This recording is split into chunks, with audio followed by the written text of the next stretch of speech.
आज अहिरवार में आया हूं और यहीं से गुड़गांव तक का पूरा पट्टा का नेतृत्व करने वाले हमारे केंद्रीय मंत्री राव इंद्रजीत सिंह जी, महान स्वतंत्रता सेनानी राव तुलाराम जी को प्रणाम करता हूं, जिन्होंने अंग्रेजों के नाक में दम कर दिया था। माननीय चीफ गेस्ट अमित भाई शाह, माननीय मंत्री भारत सरकार धर्मेंद्र प्रधान जी, माननीय मुख्यमंत्री नायब सिंह जी, माननीय अध्यक्ष पार्टी मोहन बुडोली जी, मेरे साथ मंत्री भारत सरकार किशन पाल गुर्जर जी, मंचासीन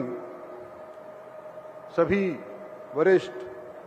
पार्टी के पदाधिकारीगण, मंचासीन सभी मंत्रीगण, मंचासीन सभी एमपी साहिबान, यहाँ महेंद्रगढ़ के अंदर पाली यूनिवर्सिटी के अंदर आई हुई इलाके की सरदारी, सम्मानित बुजुर्गों, माताओं, बहनों, मुझे खुशी है कि मैं आज आप लोगों की तरफ से हमारे होम मिनिस्टर साहब का महेंद्रगढ़ के अंदर स्वागत कर रहा हूं। अमित जी, दक्षिणी हरियाणा और हरियाणा का सबसे दक्षिण वाला जिला महेंद्रगढ़ जिला, आज आप यहां पर आए हैं, आपका स्वागत है। और इतिहास तो हरियाणा का आपको मालूम ही है, लेकिन फिर भी मैं दो चार लफ्ज कहना चाहता हूं कि ये जिला ऐसा जिला है जहां जब से नरेंद्र भाई मोदी को भारतीय जनता पार्टी ने बतौर प्राइम मिनिस्टर तजवीज किया था, उस दिन से आज तक इस जिले के लोगों ने और खास तौर पे यहाँ के ओबीसी और बीसी लोगों ने भारतीय जनता पार्टी का भरपूर दिल से स्वागत और समर्थन किया है। मैं ये भी बता देना चाहता हूं कि 2014 से पहले जब भारतीय जनता पार्टी ने यह फैसला किया कि नरेंद्र भाई मोदी को हम तजवीज करेंगे, भारत के प्रधानमंत्री के तौर के ऊपर इनको आगे करेंगे, उससे पहले जिस जिले से केवल एक ही भारतीय जनता पार्टी के बार बार एमएलए जीत करके आया करते थे और वो थे पंडित रामविलास शर्मा, जो अकेले ऐसे व्यक्ति थे जो इस जिले की सारी सीटों में से बार बार जीत करके आया करते थे। लेकिन जैसे ही 14 का चुनाव लोकसभा का संपन्न हुआ और उसके तुरंत बाद जब हरियाणा का चुनाव हुआ, इस जिले ने सारी की सारी सीट भारतीय जनता पार्टी की झोली के अंदर डाल दी 2014 के अंदर। और पहली मर्तबा हरियाणा के अंदर भारतीय जनता पार्टी अपने खुद के बलबूते के ऊपर सत्तासीन हुई। 5 साल शासन चला और 19 के अंदर जब दोबारा से केंद्र के अंदर भारत सरकार को नरेंद्र भाई मोदी को 304 भारतीय जनता पार्टी के एमपी मिले, तो हमारी नफरी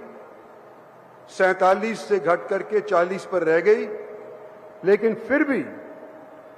जो और जिले थे उनसे अव्वल हमारा समर्थन इस जिले का रहा है। ये जिला और खास तौर पे यहाँ के ओबीसी और बीसी जब से नरेंद्र भाई मोदी प्रधानमंत्री बने हैं, भारतीय जनता पार्टी में आस्था रखता है और रखता आया है। आज मैं एक चीज और कह करके अपना स्थान लूंगा कि जब नरेंद्र भाई मोदी सरकार बनाए, पहली योजना के अंदर 14 से 19 के दौरान बैकवर्ड क्लासेस का संवैधानिक तौर के ऊपर एक कमीशन नहीं था। बैकवर्ड क्लास के लोग अगर कुछ गुजार करना चाहते थे भारत सरकार से, एसटी एससी कमीशन के मार्फत उनको गुहार लगानी पड़ती थी और जो उस टाइम के अंदर 14 से पहले ओबीसी का दर्जा था, नॉन कॉन्स्टिट्यूशनल होने के बाद वजह से पूरा महत्व उसको नहीं मिलता था। नरेंद्र भाई मोदी एक ऐसे प्रधानमंत्री हैं और जिनकी सरकार में हालांकि हमारे अमित भाई शाह हैं तो बनिया बिरादरी से, लेकिन हम इनको चाणक्य मानते हैं हमारी पार्टी का, कि इन्होंने हमारी पार्टी को बार बार सत्तासीन के अंदर योगदान दिया है। साथियों, ये बैकवर्ड क्लासेस कमीशन का संवैधानिक दर्जा हमारी पार्टी के वजह से बैकवर्ड क्लासेस को सारे देश भर के अंदर मिला है। हरियाणा के अंदर थोड़ा अंतर रहा।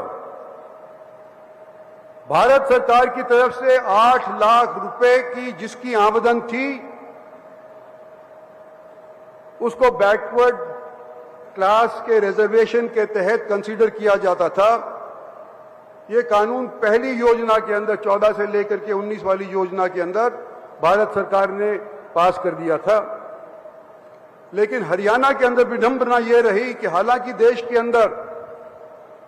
8 लाख की सूची के नीचे वालों को ओबीसी रिजर्वेशन मिला करता था, हरियाणा के अंदर ये किसी कारणवश नहीं लग पाया और यहां पर सीमा निर्धारित कर दी सिर्फ 6 लाख तक की। पिछले दिनों के अंदर हम चर्चाएं सुन रहे हैं और शायद ये आज के दिन हम सब उम्मीद भी कर रहे हैं कि हरियाणा को भी केंद्र सरकार की तर्ज के ऊपर बराबर का हिस्सा ओबीसी की रिजर्वेशन के अंदर मिले, 6 से बढ़ा करके इसको 8 लाख कर दिया जाए। इसी उम्मीद में मैं समझता हूं कि यहां पर इतने भारी तादाद के अंदर लोग आपके समर्थन और सहयोग के लिए आए हैं। मैं ज्यादा नहीं बोलना चाहता, सब हम आपकी बात सुनना चाहते हैं। आपका बार बार यहां पर स्वागत है। धन्यवाद और जय हिंद।